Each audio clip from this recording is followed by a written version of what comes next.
because oftentimes the answer to what we're looking for is sitting right in front of our face. You can't fix the problem unless you're looking at the whole picture.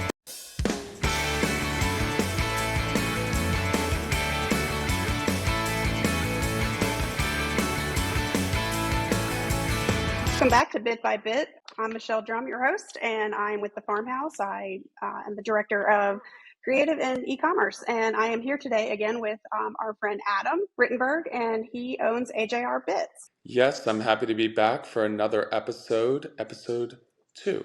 So this should be really fun to get more into it and start to answer some questions and really dive into the process of why we would choose certain bits for certain horses. Absolutely. Today we're going to talk about the most basic of bits, which is, in my opinion, a straight mouth flexible rubber D, which is, the first thing you would probably put in a baby's mouth or a horse that you're just trying to get started. What would be the reason why I would consider your incredibly innovative rubber block bits? So, yeah, that's a good question. When we look at a flexible rubber bit, that bit, like you mentioned before, generally you're going to use it for your babies or horses with really sensitive mouths. It's an education step. It has a smooth, continuous, even surface on it, right? So it's super gentle. And when you compare that, for example, to the Flexi straight block D from my company, inside of the blocks you have a braided wire core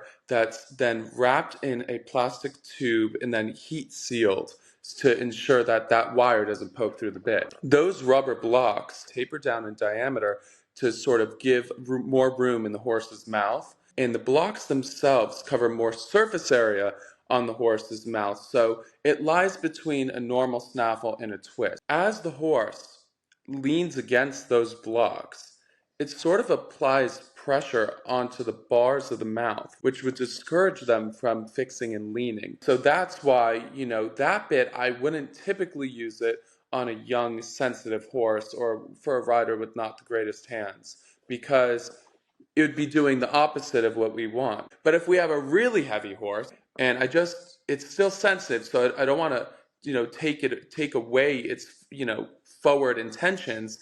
I just need a little bit of support. I would pick this, this straight Flexi Block D because, that's just going to give you a little bit more than something smooth, but also less than something twisted. Right. Now explain this bit to me. Is it individual rubber blocks? Like I'm envisioning rubber Legos all kind of nested together? The blocks start at 16 millimeters on the outside and they work all the way down to 14 millimeters. So there's basically just these ridges, right? But it's one continuous piece. So got you. Okay.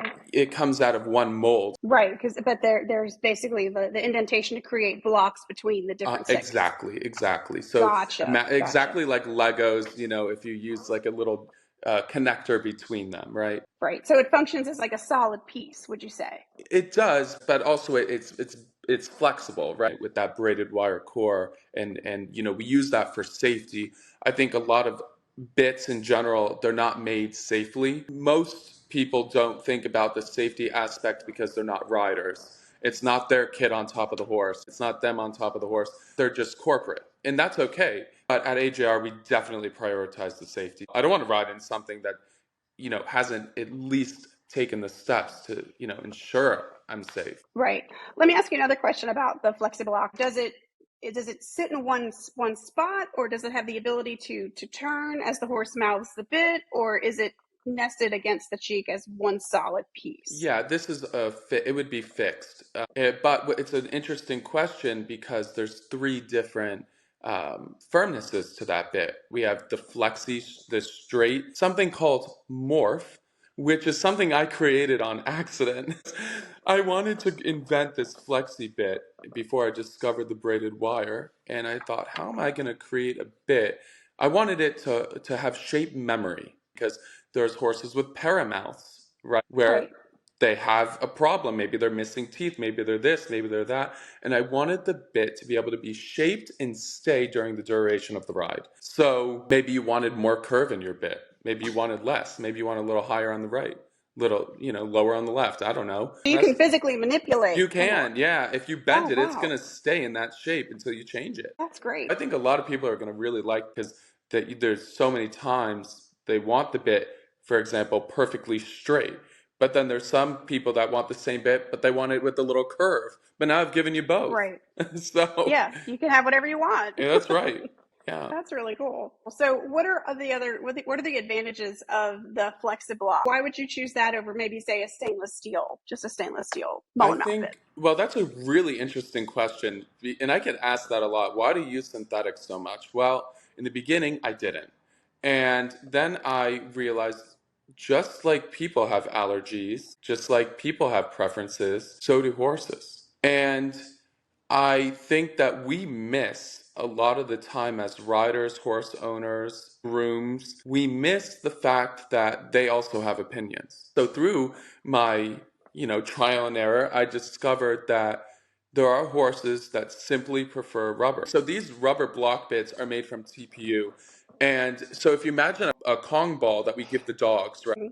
It's durable. It's stronger than rubber itself. It's softer than something like bakelite or vulcanite, Gotcha. or Okay. but it's also stronger than PVC. So it gives, a different feel. So each synthetic has a different feel for the horse's mouth. In each bit I design, I use a different firmness, if you will, to accommodate what the goal of the bit was supposed to be. And for this, I Okay. chose TPU for durability and longevity, but also to help hold the shape of those blocks over time. Gotcha. Okay. So they can't mouth them to death, and that's really interesting. Theoretically, I mean, like any synthetic, they can be chewed. Right. Yeah. I mean, it's a horse. It can chew through a lot Yeah, of things. absolutely. So what would you say the balance is like on these bits as compared to like a traditional rubber or steel bit? In reference to riding with it, Yeah, like how it sits in the horse's mouth, like how it feels in the hand, like that sort of yeah, thing. I think that what's really interesting about this bit is because I tapered the mouthpiece, we decreased the block size closer to the tongue, that we allowed for tongue room. I think that the horses find that super comfortable. I think a lot of other bits, you could say, that are straight or mulin shape, they're too thick. I often Agreed. hear people say, get a thicker bit, it's going to be more comfortable for the horse. Well, that's not really true with this design because it's sitting just at 15.5 Right. millimeters per outer block. We're giving the horse a comfortable fit. When you ride with it, until the horse leans against it, it doesn't give you that strength. It's only when the horse starts to go against you and lean against your hand that those blocks engage. So basically, like when the horse leans against it, you would say maybe it's uncomfortable. Maybe It just discourages them from. I like that. Yeah. That's all it is. We're just discouraging them. It's a little reminder to just stop doing what they're Yeah, you doing. don't want to lean on that. Yeah. Right. They just don't want to, but they have the choice now. Right. Versus something like a sharp twist, they don't have a choice because that twist is They got to carry constantly it. digging into them. Yeah. Yeah, So it's always there, and they got to carry it. So. now we're giving them an option. We're like, hey, look, if you don't lean against this, you're not going to feel those blocks. But if you do, you're going to Right. feel them. So we're giving them a choice. Exactly. What problems do you think would be solved by a rider choosing this bit? Oh, I think the that's an endless list of possibilities because I know horses that are one-sided and it works for horses like that. When they're just strong on one side, they feel those blocks, they stop being stronger on one side. Right. This is not, look, bits are a band-aid. Unless you fix the problem at the true core of why that horse has that problem through, therapy, a vet, checking their teeth, you're never truly solving the problem. We're just masking it. And I like to always remind people that just because I own a bit business doesn't mean I believe that that's your solution. Yeah, agree. I mean, it can't always be about the horse's mouth. I was thinking about this earlier. I was in Denmark this year with a friend of mine, and we're in a military compound. And he says, Adam, look, I really got to use the restroom. I said, well, guess what, buddy? I think you're out of luck because look where we're standing. And he said, well, maybe, you know what? Just find me beer. And now I'm like, okay, now you've really lost your mind. So we walk around for a little bit. We go down the hill, and he points to a tent. and there's a sign that says beer. So I said to him, so you have to use the restroom, but now you want beer? All right, let's go. So we Whatever. get, right, it makes no sense. So we get down there, and he points next to it, and he says, what is that? And I said, oh, it's a restroom. He said, lesson number one, where they sell beer, there's always a bathroom. And I laughed, and I said, this is so relatable to horse training, because oftentimes the answer to what we're looking for is sitting right in front of our face. You can't fix the problem unless you're looking at the whole picture. Right? Or you Not look just for the horse's mouth, or solutions. not just that he wants to jump deep or take the flyer at all the fences. You got to look at the whole picture. You got to include the rider's hands, how the horse is built, his age, all that stuff. If you don't know where you came from, you don't know where you're going. It's the same with riding, same with bits, same with everything. Very good. Do you know anybody personally who's used this bit and how the horse reacted and what the response was? I'm sure you do a lot of Q&A or trial with your pieces, but we're just curious to know, like, do you have someone who has results with this bit, and what level are they showing at, and where were they before, and what were they looking to achieve? This product is still so new on the market.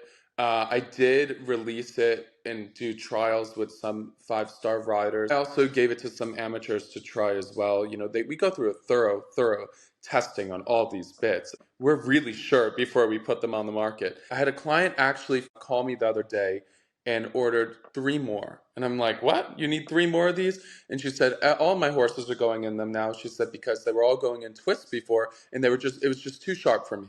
So for her, this was the solution to finding the middle ground. I had another client that had a younger horse, of like 6, 7, and it's a jumper, and she just wanted something for the flat just to keep it a little softer. And so she's had great results with that. So it prevented, that fixing and leaning that the horse had a tendency to do. And I've had professionals that use it at the show, and they said they won't use any other bit because, well, their horse loves it. So for them, it was the game changer. Yeah. There's a lot of different reasons, like we spoke about before, why someone would pick or use this bit. I always recommend starting as simple as possible. Even if you want to try this line of bit, I would definitely start with the Flexi version because that is the softest and it still kind of conforms to the horse's mouth. So what other designs, like we've talked about the straight Mullen mouth, what other bits is this available in? I put it on minimum 12 cheek pieces because we have riders that need it for all different disciplines. So I'm covering the spectrum. Baby Pelham, a loose ring gag, a balding gag, a fixed gag, a 2-ring, a 3-ring, a Nelson gag, the D, of course. But also it comes as a single joint.